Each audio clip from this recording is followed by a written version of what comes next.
Good afternoon and welcome to our main plenary session of the afternoon. You are participating and watching the Atlas Convention 2021, whose title is Igniting Infinite Possibilities. This is sponsored by the Science and Advanced Global Innovation Technology, SAGIT, in partnership with the Ministry of Higher and Tertiary Education, Innovation, Science and Technology Development. Now, we've had quite a very interesting day. This morning, I chaired a session where we spoke about innovation and the drive to innovation for public sector growth in Zimbabwe and across Africa, looking at the African Continental Free Trade Area and the opportunities that would give us, as well as, of course, how business can work with academia, like the hubs at the universities, to come up with products and services that they can offer to their clients, as well as innovations from entrepreneurs, so that we can take our business into a more ICT-driven type of platform. And of course, we also spoke about the need for specific infrastructure to help business to achieve some of their goals. Now, this afternoon, our main plenary session is entitled Convention Overview, Innovation-Driven and Private Sector-Led Economic Transformation Towards a Prosperous and Empowered Upper Middle Income Society by 2030, the Roadmap. Now, I'd like to welcome my guests for this session. First, I have Eddie Cross. He's an economist. We have Mr. Ralph Watungwa. He's president of the Bankers Association of Zimbabwe and chief executive officer of Standard Chartered Bank. We have Persistence Gwanyanya. He is an economist and a vision consultant. And we will be joined during the session by Kipson Gundani, Chief Executive Officer of Africa Roundtable, and Chris Mugaga, CEO of the ZNCC. Gentlemen, welcome to the session. Eddie, I want to start with you. Eddie, you've been on record recently of saying that the government of Zimbabwe has not been given enough credit for the efforts and the work that they've done. I think principally looking at least getting inflation at least under control, money supply under control, budget deficits under control, living within their means, and so on. So maybe, Eddie, just to give us a bit of background, your thoughts on and explanation on really what you're talking about there. Right. Well, I've always been involved in the meetings with the IMF when they came out here on Article 4 missions and during the staff monitor program. And I've always found that the IMF was very well informed on the Zimbabwean economy. They receive a lot of information from the authorities here, from the Reserve Bank, from the Ministry of Finance. They're updated on a regular basis. And I just simply couldn't understand why they weren't reacting more positively to the new macroeconomic environment in which we were operating. I felt they were not giving enough recognition to the achievements of this administration post July 2018, and particularly the efforts made by the Minister of Finance himself. We've taken a lot of hardship in the last 2.5 years. We've seen our incomes decline. We've seen the balance of payments strengthen. We've seen the exchange rate depreciate to what I think is very low levels. And I think the pain we've taken has not been given any recognition by the multilateral agencies. And I don't think it's ignorance. I think they know what's been going on here. I was amazed on Monday when the Herald carried a story about the statement that I made. And I got a phone call from Washington in the early afternoon to say, Mr. Cross, what do you refer to? Why are you criticizing us? And I said, well, I mean, you haven't said anything about the improved environment in Zimbabwe. And I really felt that they were doing us a disservice. So they said to me on Monday that they would examine the possibility and discuss with management in the fund about making a statement on a new dispensation in Zimbabwe. So I frankly, I still feel that. I'm still mad with them. And they're coming out at the end of June. When the new mission gets here, if I get a chance to talk to them, I'm going to make my view very clear. I think they should have given us more recognition. In fact, I think the abandonment of the SMP was not justified. They did it on the basis of a single incident involving the Reserve Bank and the distribution of a bond to an individual or a company here, which they felt was out of kilter. I don't think it justified that at all, because we subsequently managed that very, very well and accommodated it and neutralized it. And anyway, that's another matter. I mean, Eddie, okay, so, I mean, as I said, I'm still focusing on what's happening now, and then obviously we'll talk about going forward. But if you look at the government's numbers, I mean, 7.4% target growth for 2021. And of course, I suppose that can be justified on the back of a very good agricultural season where we're going to have record crops, particularly in maize and soya and other, in fact, most crops will be record. You're looking at an annual growth rate of 5% over the next 5 years. And the big one, of course, inflation coming down to what? Single digits. The governor reckons it could be down to 50% by June, and obviously single digits by the end of the year. All things being equal, because there are some dangers here, are they not? I mean, as much as we can harp about inflation getting under control, money supply seems to be under control. There are some dangers that government has to obviously monitor and make sure they don't fall into the traps. I mean, we're going to have to find about $100 billion this winter to buy agricultural products. 60 billion on maize. It's going to be quite a bit on cotton, soybeans, wheat. We're going to pump into the economy this winter on agriculture alone, 100 billion RTGS dollars. The danger there is that the Reserve Bank is going to think it can generate money to pay that. I think I want to say Makorokoto to the MPC guys with their attitude to money creation at the bank. They've been very tough, and they've imposed significant discipline on the management at the bank. And I think they've got to maintain that position. At the same time, talking to the banks, we've got to start mobilizing our own resources and putting them to work in the productive sector. And those are two challenges. If we can manage that this winter, I think we'll come through.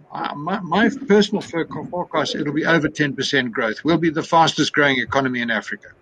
Right. I mean, you talk about that, and I will come back to you to talk about direct investment and DRM and which one is better, and also infrastructure. But I want to bring in persistence. But I will mention that the government did also state that 100 billion, they're hoping that a huge proportion of it will be recovered from selling of the product. But of course, it's hard to sell maize, for example, particularly if you want strategic stock. And so the question then is one, where do they raise the money from? Because I don't think that the market as it stands can actually take 100 billion withdrawals from it, to be frank. But I suppose it's a round robin. But we can discuss that. Persistence, you heard Eddie's comments there. And you, of course, are, apart from being an economist and a vision consultant, you are a member now of the Monetary Policy Committee. And so congratulations, because I haven't seen you since then. But what are your views? You've heard Eddie's views, Persistence. What are your views on the current state of the economy? Let's just look at it in a 1-year window from now for 1 year.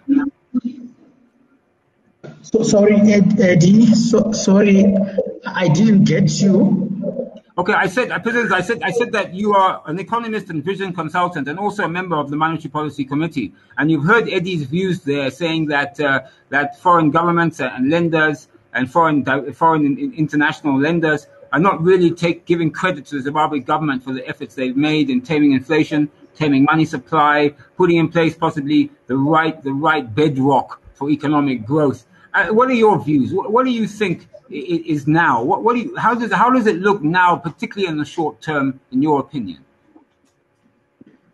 I think, and I have said this before, it appears there is very little understanding of the Zimbabwean economy, its problems, and the progress that is happening on the ground.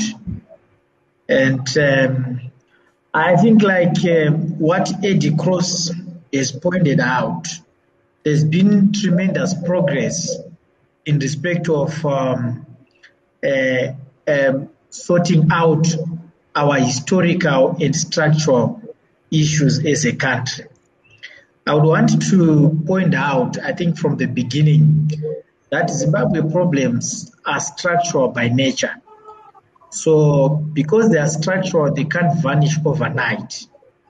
So as we look at these problems, we must always have the view of the structural nature of the challenges and what we're doing to address that permanent challenge.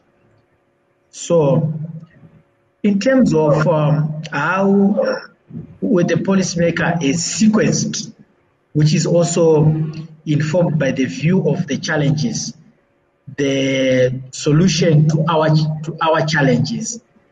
The priority was obviously on stabilizing the economy and getting the parameters right. So if it is on the budget position, you will find that we had challenges, significant challenges in respect of that position, where deficits in excess of 10% of GDP were being recorded. And over the last 2 years or so, we have managed to reduce deficits within SADC benchmark of 3% of GDP. On the issue of currency, I think in the past, we did not have a currency regime that was supportive of our need to get out of the volatile situation that we're experiencing over time. So we had already recommended, and rightfully so, that the country, it was in the best interest of the country to start working towards having its own currency. And that, I think, we had a measure of that. And now we have got a dual currency system that has got its own background, but the roadmap towards our own currency is there and very clear. Now, consistent with those measures and the discipline that has been the fiscal prudence we have seen from Treasury, I think we have managed to stabilize the situation. And obviously, thanks to the auction system, which has also helped us in allocating the scarce foreign currency and price exchange rate discovery. So we have registered, in my view, significant progress. But if you don't understand the structural nature of our economy, that it is seasonal in nature, in that mainly during the last quarter and the first quarter of the year, we normally experience currency challenges because foreign currency inflows would start to slow, whereas the demand for foreign currency begins to pick up. So traditionally, this is the worst period for the country. And during this period, it is quite tempting for any analyst to think that we are getting out of the realm just because of lack of understanding of the structure and the cyclical and seasonal nature of our economy. So if I may put that into perspective, what I'm trying to say, in the about every August, thereabouts, one of the main sources of foreign currency, which is tobacco, would naturally, the flows would close, and towards the end of the year, November, December, the mining houses, which are also a huge source of foreign currency, would start to shut down for the festive season. And as rains start as it start to rain, the flows of foreign currency from that critical sector would also start to reduce at a time where the demand for foreign currency to meet the importation of inputs, agriculture inputs, picks up. So naturally, because of the demand and supply factors, we are likely to see the exchange rate shock in the last quarter and the first quarter of the year. So it is natural, it is normal.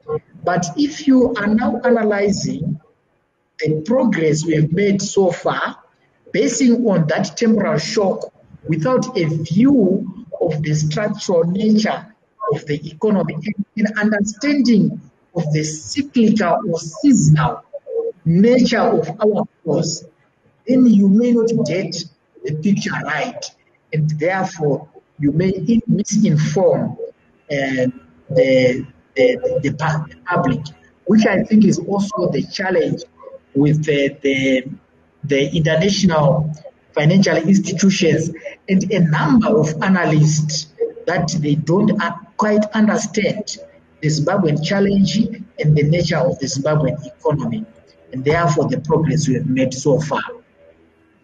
Great, thank you, Persistence. For you watching and participating, please post your questions if you have any for our panelists in the Q&A section of this meeting platform, and I hopefully will be able to ask them at the end of the session. Ralph, I'd like to bring you in.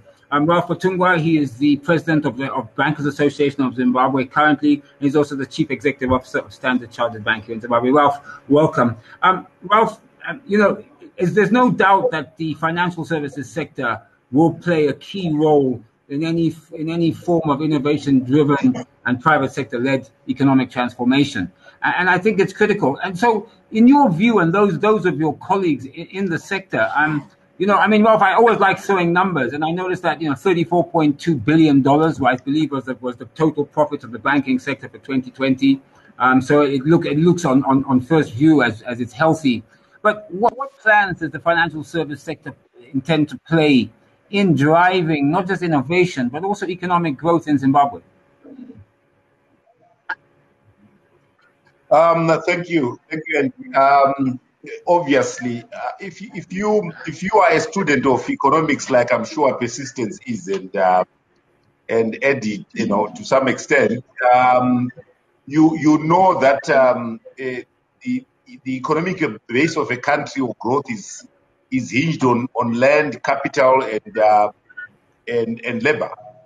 So we believe that as the banking sector, we have to play our part in terms of supporting one of those three pillars, which is the provision of capital. The big challenge which we need to look at a structural level is obviously around, one, do we have land that is available and be able to drive economic growth? So those are sort of the questions you must ask yourself.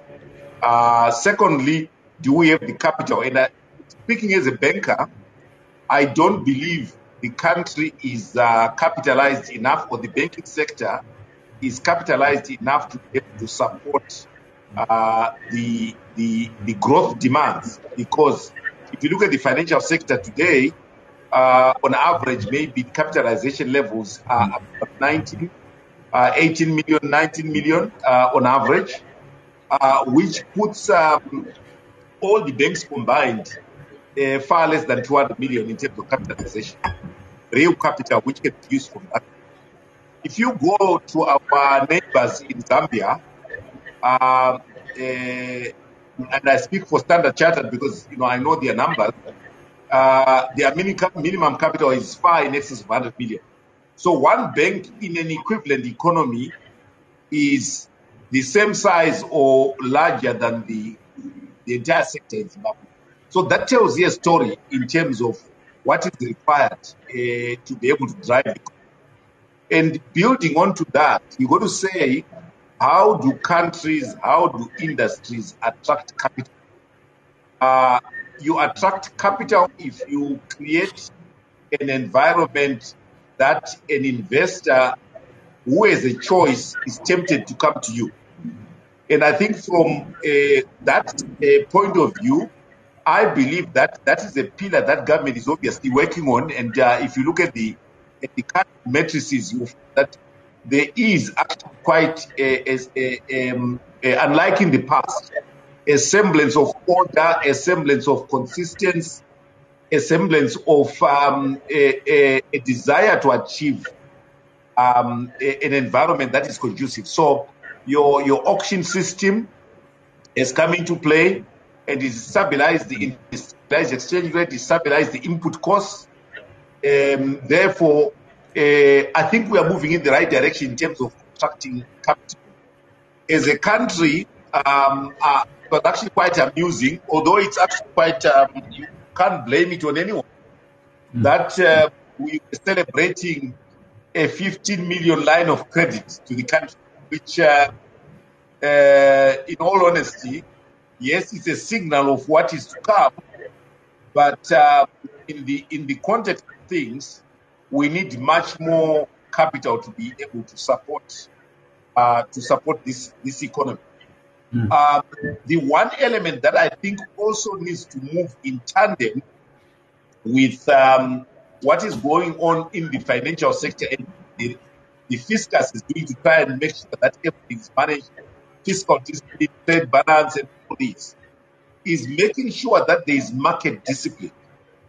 I don't believe that there is enough market discipline that is going to supporting the initiatives that are taking place at the country level, because I believe that not all people are honest on the auction floor. I'm not talking about regulators. I'm talking about participants. An example I can give you is the economy is dollarizing, and on average, about 50 to 60% of sales, corporate sales, are in US dollars. But the demand for foreign currency for US dollars on the auction floor has remained in the region of 30 to 35 million. Why is that the case? I believe that a lot of the players are obviously hoarding the cash because of their perception that the rate will move. They are going onto the auction platform because they want to send back, which is not what we should be doing. And Eddie Cross will tell you, in the old era, let's say before independence, the economy sustained itself not because the government was running on its own at the time. For us to achieve the growth and the prosperity that we are looking for, we need to have a very close tag team, from the banks to the business people to government, working as one, aspiring to achieve the same thing. I think that there could be areas of improvement in all the sectors without excluding banks. I think banks have got their own problems. I think businesses got their own problems, and government needs to work on certain things. So we need to be able to appreciate that to achieve the growth we desire, we need a tag team, we need a force of all the participants in the sector. So that's what I would say is an opening remark, Andy. Thanks, Ralph. Thank you so much. I will, Ralph, I want to just follow up with something on you. I mean, the banking sector is probably one of the best sectors in terms of innovation. In fact, most of the banks are relying now on innovation to access their customers. Andy? Yes. Can you hear me? Can you hear me, Ralph? Hi, Ralph, can you hear me? Okay, right. Ralph, can you hear me? Is it my internet, or am I okay? No, I can hear you. You can hear me. Oh, okay. Ralph, I think Ralph, can you hear me, sir? No. All right, okay. All right. Let me come to you, Eddie.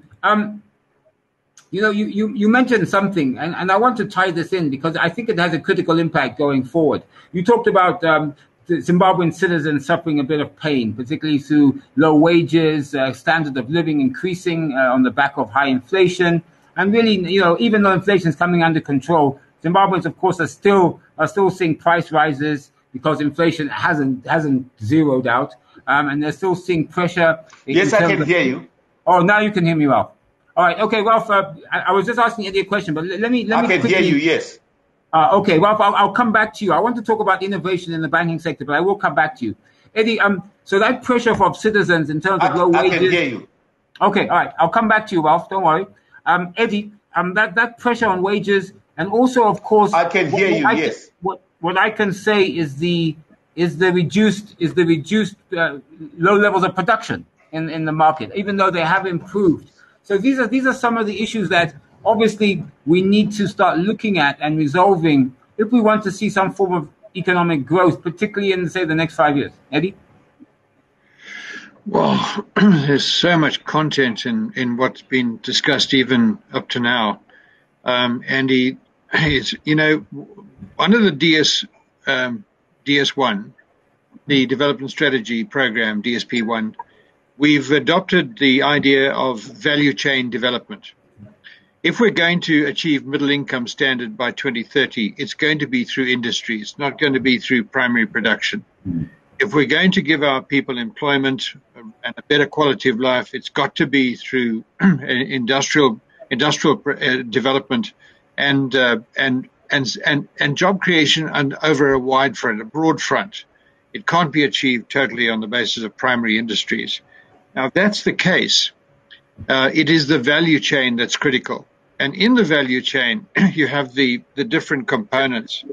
You have the primary producers, you have the people doing value addition, then you have the industries doing preparing for retail consumption, and then the retail and wholesale sector. But running through the whole of that is the banking sector.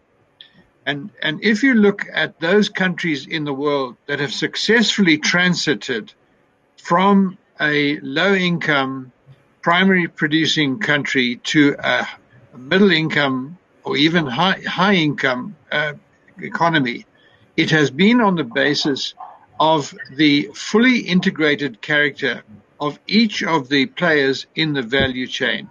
That's where I think Ralph makes an absolutely critical point. The banks are involved at every single area.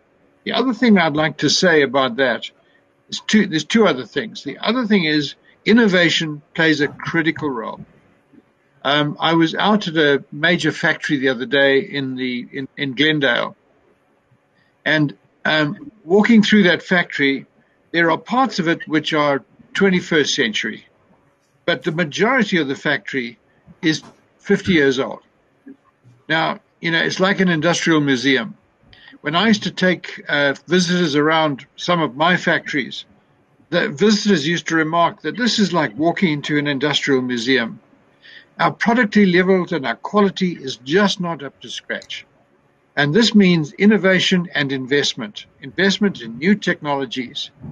It means becoming absolutely at the cutting edge. I've often said this, there's no point in our universities operating on a third world standard. Our universities, our graduates have to be first world graduates, or else they're no good to us. Because when we step out of the country, we're in a first world environment. We have to compete with the best. And the third thing I would just like to say is the question of engagement. We've had the point made, that one bank in Zambia has a capital which is equivalent to 50% of the total capital holding of the entire banking sector of 19 banks in Zimbabwe. We are grossly undercapitalized. An expanding economy. I've pointed this out to the Minister of Finance. If we're importing our food, we use about $6 billion a month, about $74 million a month. We spend it, we import the product, we mill it, we process it, we sell it, we go back into the market and buy some more. The financing costs are relatively small. If now we move from importing our food to growing our own food, as what's happened this year, now you've got to start a cash cycle which is 18 months long. You've got to finance the farmers.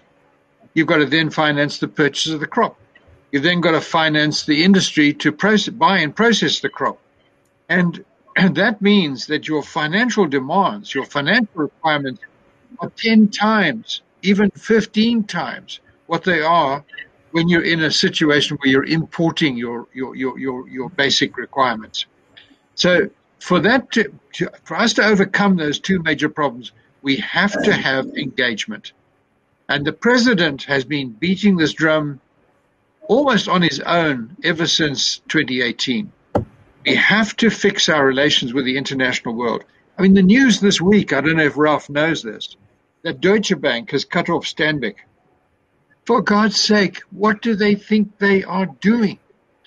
And, when I see the German ambassador, I'm going to beat him around the head because if they want to support us in our development process, their banks must be allowed to or persuaded to join forces with local banks. So Standard Chartered in Zimbabwe needs the backing of their shareholder, the major shareholder.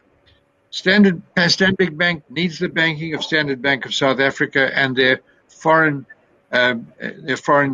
correspondent banks. And Ralph is quite right. $15 million line of credit to cabs, and we celebrate. For God's sake, that's not even petty cash. It's a drop in the ocean. And if you look at our demands going forward, we've got to find hundreds of millions of US dollars to finance our infrastructure.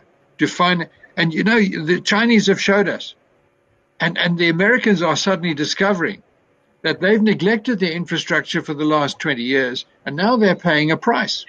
And I just want to give people on this forum one example. It costs $1,200 to move a 20-foot container of goods from Shanghai to Chicago. It costs us $3,500 to move a container from Harare to Durban. We can't compete if those sort of things. And that means we've got to invest. Look at our railways. Look at our roads. Look at our communications. Look at water. Look at power. We used to consume 2,400 megawatts of power a year. Now we consume 1,400. We have got to get our act together if we want to deliver a higher standard of living to our people. And it's going to involve all of those things on an integrated basis. Well, I must be honest, just as an aside, I won't talk about the $15 million US loan because my brother Jim is the European Investment Bank representative for Southern Africa who helped structure it. so I'll leave that out. But before I come to persistence, Ralph, I want to follow what Eddie is saying there because, and also it ties in, I suppose, to the way going forward. There's two things I want to ask you about. One, of course, is that the banks are in the forefront of innovation. I want to get to persistence. Let me come to you. Ralph made a few in his opening statement. He made a few comments, and Eddie has also backed them up. Talked about capitalization challenges, the business environment. But I also want to look at something which I think you sitting on the MPC can also talk to, and that's the issue of interest rates, because obviously, apart from the fact of lack of capital or lack of the available money to finance constructive businesses, there's also the issue of the cost of that money. And when you're looking at interest rates of 40, 50, in some cases 60%, I mean, people are saying it's unsustainable. They can't manage or lend at those rates and still be viable in business. So is that not something that we're going to have to look at in Zimbabwe going forward? Persistence? Thank you, Eddie. I think despite the issue of capital being short supply, the other issue is that the deposits which should support the loans or bank assets are short-term and transient in nature. So banks are unable to deploy capital for a long period, which is what industry requires currently, and which is what actually we require to rebuild Zimbabwe. Despite that, and which are also challenges in respect of capital in the country, we have got the issue of interest rates. But as we talk about the issue of interest rates, we must also be cognizant about one of the challenges that we're facing as an economy, which I think is also now structural, to the extent that there's a lot of nefarious activities happening in the economy around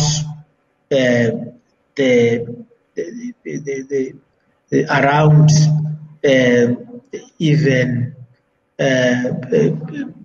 participation in the parallel market and other speculative activities. So which also speaks to the strategy on interest rates.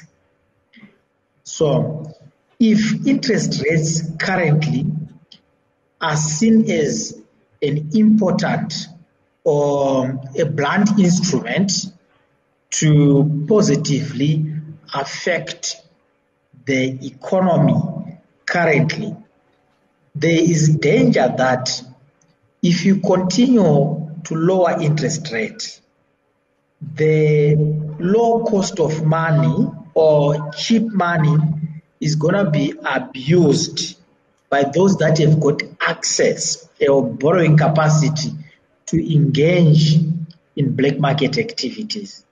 So a balance needed to be taken, a balanced view needs to be taken in respect of the decision on interest rates.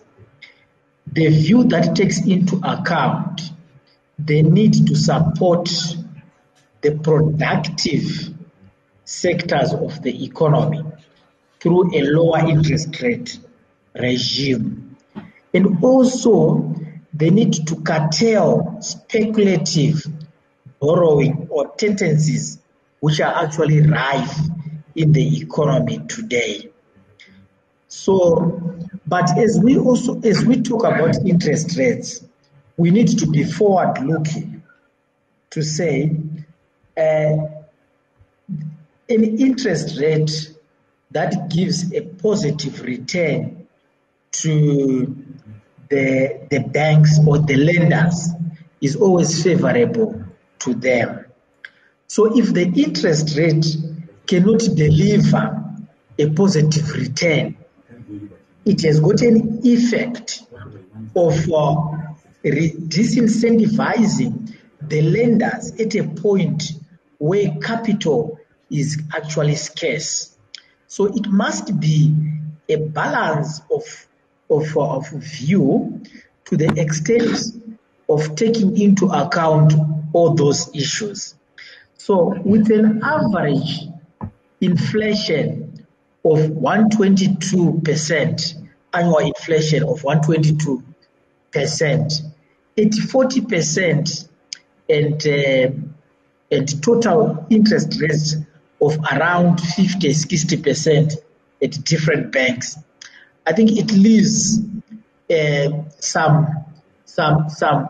positive return on the cost of money or on lending on banks, which I think is actually the reason why the interest rate is to be set at the level it was set by the Monetary Policy Committee. All right, persistence, guys. I'm going to be a little bit innovative because I understand Ralph can't hear me, but he can hear you, persistent. So I'm going to ask you the question, to then ask the question of Ralph, if that's okay. So persistence, what I would like you to ask Ralph is to comment on the issue of the interest rates and also the impact of the high interest rates, obviously, on non-performing loans in the banking sector. That's number one. And secondly, I want Ralph to talk about the innovation that the banks are going to be looking at in terms of reaching the unbanked, so that everybody is banked and we can get everybody involved in the economic situation or economic part of the country. Maybe you could please ask Ralph those two questions. Hi, Ralph, can you hear me? Ralph, can you hear me? Eddie, can I go ahead and ask you? I think so. Yes. Go ahead and ask. Hi, I can hear. I've heard you, and I think on interest rates, quickly before this thing works against me, is that as you know, 99% of all our deposits are all demand deposits. They're sitting on current account, and because of the speculative nature of the economy, those funds are moving at a very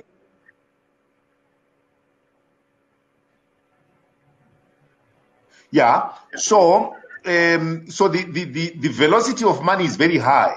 So it's very difficult for the banker to pay interest on demand deposits. What we want to do is to create a culture where people start saving, which is not a culture that is in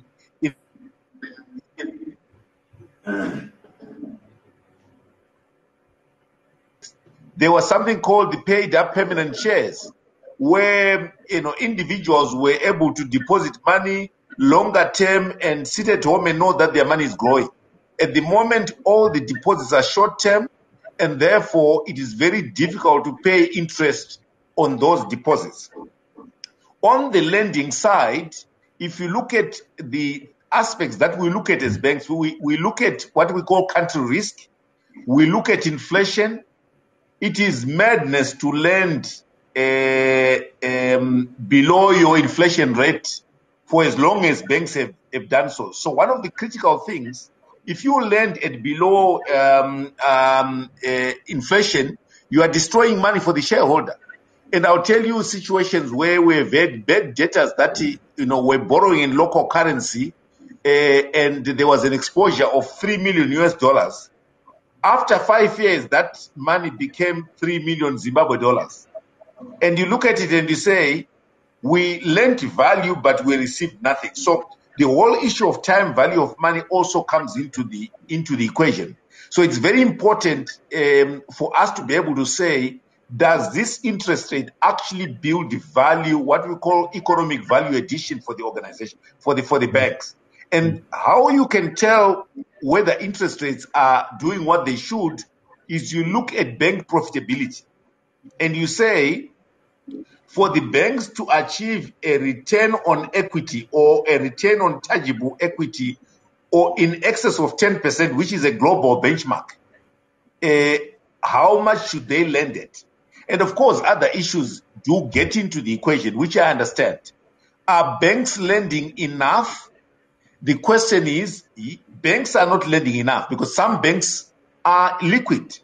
Why are they not lending as much as they are lending? Is because also the quality of the counterparties has deteriorated so much. So all the businesses are almost as if you are lending to a project finance because they're all starting from scratch. They want capital. And therefore, the returns are much longer out there. So banks are not lending because they're trying to manage the quality of the lending. Because if we lend and we don't get the money back, we will have destroyed value again. So there is a very important link that we need to establish that says, how are we looking at all the fundamentals to be able to establish what each person or what each organization's role is? So it's actually quite important that we address the systemic issues rather than looking at one thing in its absolute, in its own, sense, and then try and solve that instead of coming up with a wholesale discussion, which is why the issue of linkages, integration, having a joint goal of what we're trying to do. So if we look at what is the innovation taking place in banks, one, I think everyone now sees banks have digitized. There is a lot of investment in digital, which costs money, which we believe is benefiting the economy in a special way. Secondly, banks must now begin to follow the cash flow to be able to lend. So supply chain financing is absolutely important because it's no use lending to one stage, like Eddie was saying, of the value chain. We must now start doing value chain lending. So if you are a supplier to the mining sector, how do we integrate the mining house to the supplier so that we can deliver value to the supplier at economic rates? So it's important for us to create those linkages. Now, what is the biggest problem with banks today? Banks have become so shallow that we don't have the expertise to be able to craft these sophisticated products. When I grew up in the bank, and I've been in the banking sector for many years, we were doing derivatives. We were more advanced than South Africa. We went to Joburg. I remember going on a plane to Joburg to tell them how derivatives works, caps and collars. Today, if you go to a banker who has been in the industry for more than 10 years, they can't even tell you what an LC looks like, let alone a sophisticated product such as a derivative. So we have got issues in terms of the innovation of banks to be able to deliver the service we must in a very complicated environment. So that's what I would say, because I think there are many facets which do not absolve the government, which don't absolve the business person, but also which don't absolve the banks themselves, because I think they are gaping holes in everything that we do. So, but Ralph, can I ask you this? I mean, the two questions to just following on what you've said. The first issue, of course, is that if banks, in essence, are lending sub-economically to the private sector, you're saying that we're lending at 40, 50, 60, inflation sitting at 194%. The fact is, though, is that the private sector requires capital to continue producing and growing economically. That's the first issue. So what can be done about that? And the second issue, of course, is that we need to involve, and I'm sure banks agree, we need to involve as many people in the financial services sector as we possibly can. But we're in a unique situation in Zimbabwe, where pretty much, I suppose, 3/4 of the money in the country is not sitting in banks. It's sitting on the mattresses at people's homes. People are holding huge, vast amounts of US dollars. They're not putting their money into banks. When they do get their money, they immediately spend it in Zimbabwe dollars. They don't hold on to it for any length of time. These are, I mean, we can call them structural issues, but these are real issues. What would be your recommendations to try and deal with those two specific issues? How do we get people into the banking sector? How do we get their money into the banking sector? And how do we continue lending the right amounts to private business so that they can go economic growth? Because we're here talking about Vision 2030. 2030 is not far away. You know, it sounded great when it was said. That was 10 years. Now it's what, 6, 7 years from now. That's very short period of time to achieve the objectives of the government. Ralph? It's a very interesting question. My short answer to that is that banks at least are willing to lend at 45, which is negative real interest. So the money is there, and we can lend at 40% or 50%. The major problem that banks have is that the quality sometimes of the applications, the understanding of businessmen about how their businesses are operating is very shallow. When you combine it with maybe an unsophisticated banker who is not crafty enough, we need banking consultant as opposed to clerks.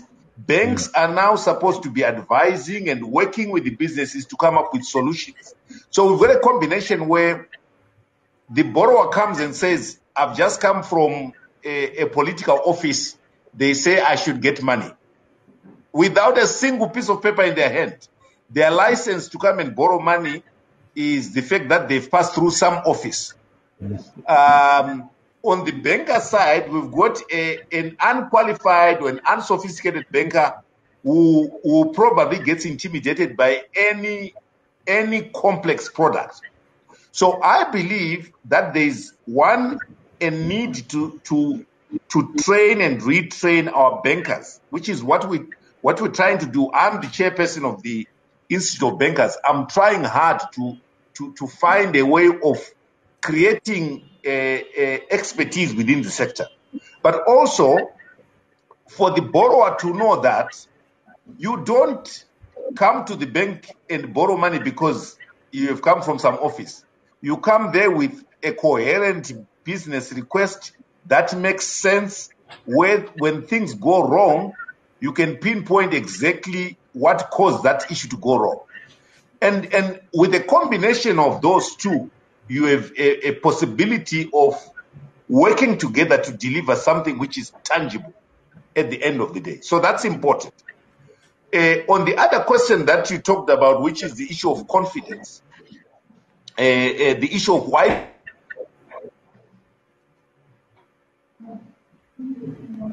about when your partner loses trust in you, it takes a long time to get back and say, I'm a changed man, I'm now going to church, I'm associating with the right people, and I'm doing all these things. And I think that's where government is today. Yes, they can accuse the private sector of hiding the money, but they'll tell you, I lost my pension. They'll tell you, I had US dollars in the bank that converted and became some other currency. You can blame the customers, but it's not an unreasonable, pushback. So what we need to do is to start just like a cheating husband, to be able to now start doing consistent things. Policy consistency is very important. You can't wake up one day and change policy. You can't accuse key entities in public. There has to be a lot more collaboration and lot more understanding for people to feel that this is not going to happen again to me. Because what happened in 2008 and 2017 will not happen again. That building trust takes a long time. And I think what we need to do is all the stakeholders, particularly banks like me, and also the government, is to show the public that we are genuine, we are in there for the long haul, we want them to succeed, and we will not pull the rug on them. Because that's what the customer believes today. That's why they've got stacks of money under their in some safe deposit box. That's why, they would rather move with their money in their pocket. That's why they want US dollars instead of the local currency. So it's a long process. We've got to continuously say policy is consistent. We mean what we say. And over time, you'll find that people will start walking back into banking. I want to bring not be the first ones to do it. I want to bring Eddie and Persistence in, if you don't mind, because we only have about 10 minutes left. And I want Eddie and Persistence to have a final question. Then I want you all to just give me a final summation. Eddie, the NDS1, this is really the Zimbabwe government's blueprint in terms of economic growth, particularly take us to a middle-income economy by 2030. And it's premised on a lot of things, Eddie. It's premised on enhanced domestic resource mobilization. It's premised on increased productivity. And funnily enough, it's also, premised on a great agricultural season, climate proofing of the agricultural season and so forth. And to a certain degree, it's also premised on cross-border inter-Africa trade, probably under the African Continental Free Trade Agreement and so on. And as you said yourself, and we've only got an hour in this discussion, and we've spoke about so much in this last 45 minutes that we're not going to do it justice. But briefly, Eddie, looking forward, the NDS1, how will this NDS1 and the projections that the ministry or the government have made help Zimbabwe grow economically through innovation, through productivity, so that we can become a middle-income economy by 2030? Well, we've made a great start. Eh? I don't think we quite appreciate what the other day we had one of the larger American venture capital funds described the situation in Zimbabwe as changing dramatically, and I completely endorse that. Listening to the banker, Ralph, talking about interest rates and even persistence. The inflation rate last month was 1%, 1.8%, which year on year is going to be below 10%. And interest rates at 50%, 60% is now very, very positive. I mean, it's extremely positive. If I was a Chinese or a Vietnamese businessman, I would be paying on average 2 to 3% interest per annum on my borrowings. I would not have to worry about finding money to buy assets. I'd be able to rent assets. I'd be able to lease assets. I'd be able to secure long-term funding. And the reason for that is they are involved in the international financial markets. China has borrowed from the world market 250% of its GDP. It's the most indebted country in the world. And they are borrowing on average at about 2% per annum. And they seem to be able to borrow as much money as they want. So they have built cities on credit. And they've done enormous things. The transformation of the Chinese economy has been so dramatic. No state in world history has achieved that. Now, what the president and NDS 1 is trying to do is to do the same thing in Zimbabwe. But they did over 25 years. We want to do in 10. I think it's a very ambitious goal. But the one thing we have to do is we have to enable our businessmen to borrow money at these low rates over long term. Average borrowing costs of Zimplats, for example, is 3%. Now we're talking. And the reason why they are able to borrow at 3% is because of the nature of the deal they negotiated with government when they took over the BHP investment in Zimbabwe. And they secured the right to control their foreign exchange offshore and to settle their external obligations first before they bring surpluses back to Zimbabwe.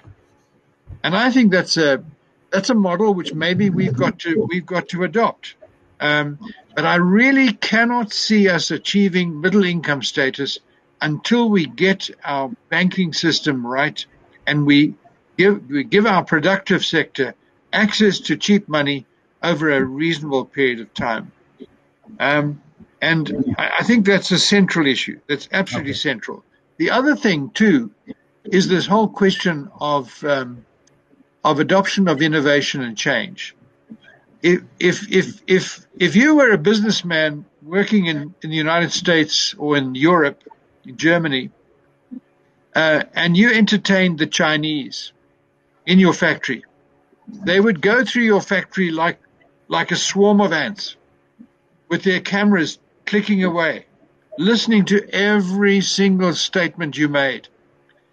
If I as an industrialist went to China and I embarked on a speaking tour in China, I would speak to halls packed to the gunnels with people who are listening to every word you say. And industrialists in the West tell us that if they put a new product on the market, the Chinese or the Japanese or the Vietnamese have the same product on the market in hours and even improve on it. I mean, have a look at our attitude to GMO technology for agriculture.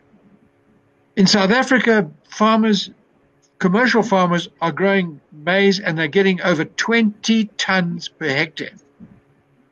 Our average yield per hectare in Zimbabwe will be about 1.5 tons this summer after an excellent rainy season. We cannot expect our farmers to compete if we don't allow them access to the best technologies that are available. There was a time when I was chief economist of the AMA, and our own breeders developed SR52, famous thing. We held the world record for maize production. Now we've lost that. But getting that technology is easy. It's freely available. You take cotton. Our cotton yields are abysmal, mainly because we're not using modern technology. And until we allow our primary producers to operate at world, look at Zimplats. Zimplats is the most productive mine company in the world. The most productive, most profitable. What other mining house in the world turns over $1 billion in a year and makes $500 million profit and pays out $200 million in dividends? Nobody. It's 5,500 staff. There's not one expatriate. There's 3 whites working for Zimplats. It's our own people who are doing that. We can do it, but we've got to give our private sector the tools, and the tools are financial and technology. All right, Eddie, thank you for that. Persistence. I want to give you at least a few minutes to discuss or to comment on the things that have been. As I said, there's so much there, but then I also want each of you just to give your final summation. So, persistence. You've heard that technology, innovation. Private sector needs to embrace it. The NDS1 may give us the platform for our growth in the next 5 years. Of course, we have to be wary of some of the danger signs that are there and make sure that, as you said, we try and rejig our structural side of our economy. Persistence, your comments on going forward, moving forward, looking at it in the light of NDS1 and what private sector needs to do specifically with regards to innovation, technology, and also, I suppose, harnessing our young academics to give us new products, new innovation, entrepreneurship, etc. Persistent? Yeah, I was just observing the developments in the banking sector, to be specific, with a number of banks starting to retrench, and which is a clear sign of the effect of technology, especially during this COVID period. But I was thinking myself and saying, as that happens, we also need to be on top of situation and move with the times. So clearly, there is a wave of technology that presents both opportunities and challenges to the whole economy.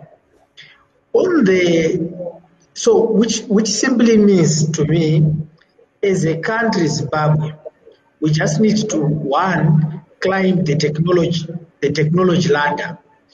There was a discussion around productivity and around the miracles, the growth miracles of China. And all those are linked to how they climbed the technology ladder, and how they also upped the game in terms of innovation. Today's world demands, things are changing so fast. If you can't move with innovation and technology, you are going to be left behind. For example, in the banking system, the national payment system, where we transmit money from one customer to the other, has mainly been dominated by banks. But I'm seeing a real threat from the bureau de change in the dual currency regime, where they can actually do a domestic remittance. So instead of the traditional customers continuing to rely on banks for domestic remittances, you want to send US dollars from Blaawai to Harare, you can simply walk into a bureau de change and do that. So which is a threat to the banks, and if they don't up their game to match the demands of the day, the innovation and technological demands of the day, then they may not be able to survive. And it is very clear from the signs I'm seeing where they are starting to retrench that they may have to roll out the sleeves and I'm sorry. I have to jump in there, Persistence, because we are coming to the end of this session. But I do want to give you each just 1 minute to sum up. Now, bearing in mind that the theme of our session today was convention overview, innovation-driven and private sector-led economic transformation towards a prosperous and empowered upper middle income society by 2030, the roadmap. So let me start with you, Ralph. Your final thoughts. I can just give you a minute or so just to give us your final thoughts on. I'm more interested now in the way forward. You know, we've talked at length about, and we have put in place we have put down some things that need to be done for us to achieve some of the things that we've been talking about economically. So, Ralph, your final thoughts, your roundup thoughts. I think you're on mute, Ralph. Ralph is muted. Ralph, you're muted. Hello, Ralph, you're muted. Can you unmute, please? All right, Eddie, let me come to you, Eddie. Hopefully, there you go. Ralph, you're unmuted. Okay, Ralph, you heard my question, I hope. Your final thoughts? No, I'm not muted now. Okay, did you hear my question? Just your final thoughts to wrap up, the way forward, the roadmap. Just give us a minute, 30 seconds of your final thoughts, please. I think for me, it's how do we build confidence? How do we? Yeah, for me, it's how as a country do we give confidence so that investors can come into the market and bring.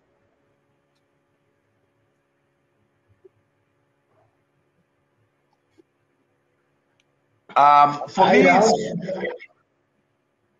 it's confidence. How do we build confidence in the market for investors to come in and bring in the much needed capital?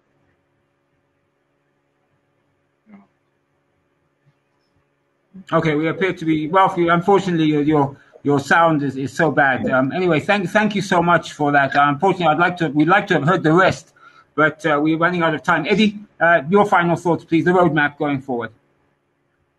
I think we're on the road now. I think that we're doing extremely well. I think we've got to stick to our guns. Let's maintain discipline. Let's try and continue to steadily improve. You know, I always remember Toyota.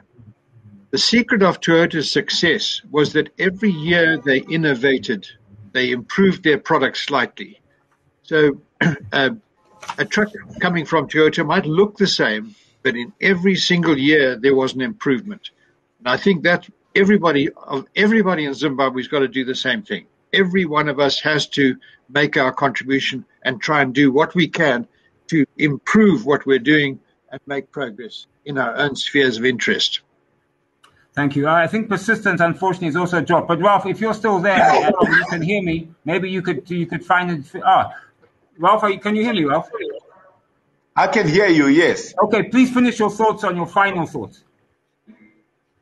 All right. On my part, I think we need, as a country, to bring the confidence to be a member of the international community. If you look at the Asian story, they did it because they were integrated to the rest of the world in one form or the other. So we need that much needed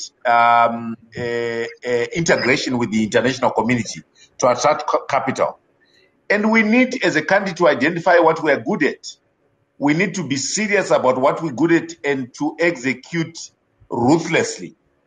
I don't have a problem with the NDS-1 in terms of its ambition, the whole issue of achieving middle income country status by 2030. That's good because we are aiming high. Even if we don't get there, at least we will jump high enough to be able to move our country forward a lot more. So I'm not really worried about whether it's achievable or not, but I think it gives us, if we believe in it, enough energy to be able to move this country forward much faster. I think we need bankers that are more of consultants and who can see businesses through a lot more quickly and become consultants to our customers. But we also need customers that work hard, people that mean what they say, people who are accountable, who are able to deliver on the promises they put on their proposals. But I also want to say innovation for Africa is not a complicated thing. I think even if we didn't innovate, we can copy and paste. There are so many things that we are able to just uplift, modify, and paste in our own environments. So we are not looking at innovation in the same way as Silicon Valley are talking about. We are talking about copying something, customizing it to our own needs and pasting. And surely we should be able to do that with all these people that we pride with from the diaspora. So right. I think as a unit, if we start doing that, there is no doubt that we can achieve at least a significant move from where we are, let alone achieving the 2030 vision. Thanks, Ralph. Okay, Persistence, your final thoughts, please, sir.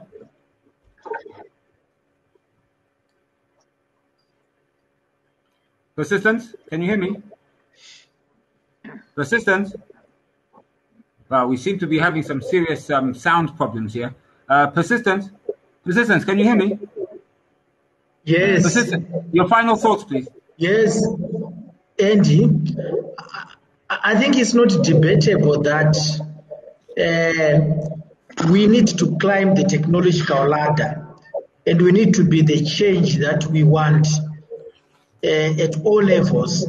We need to be responsible, and everyone should chip in and do his part. The government should do what is supposed to do, the private sector and the ordinary citizen in this country to confront the enormity of the task that lies ahead of us. Thank you. We have come to the end of our main plenary session this afternoon. And to be honest, I've been in 2 sessions today, and I think it's been a very worthwhile conference. I'd like to thank my guests, Eddie Cross, he's an economist, Ralph Watungwa, he's president of the Bankers Association of Zimbabwe and chief executive officer of Standard Chartered Bank Zimbabwe. Persistence Gwanyanya, he's an economist and vision consultant. And unfortunately, Kipton Gundani and Chris Mugaga were unable to join us. Gentlemen, I really thank you very much for a very stimulating and interesting discussion. And I think, as I said, we didn't have enough time. We could have continued for another 2 hours at least. So thank you very much. And I hope you have a very pleasant weekend. You have been participating in the Atlas Convention 2021, Igniting Infinite Possibilities. This is sponsored by the Science and Advanced Global Innovation Technologies, SAGIT, in partnership with the Ministry of Higher and Tertiary Education, Innovation, Science and Technology Development. Well, that's it for me this weekend. All I can say to all of you, including my guests, is please have a great weekend. You all be safe. Goodbye.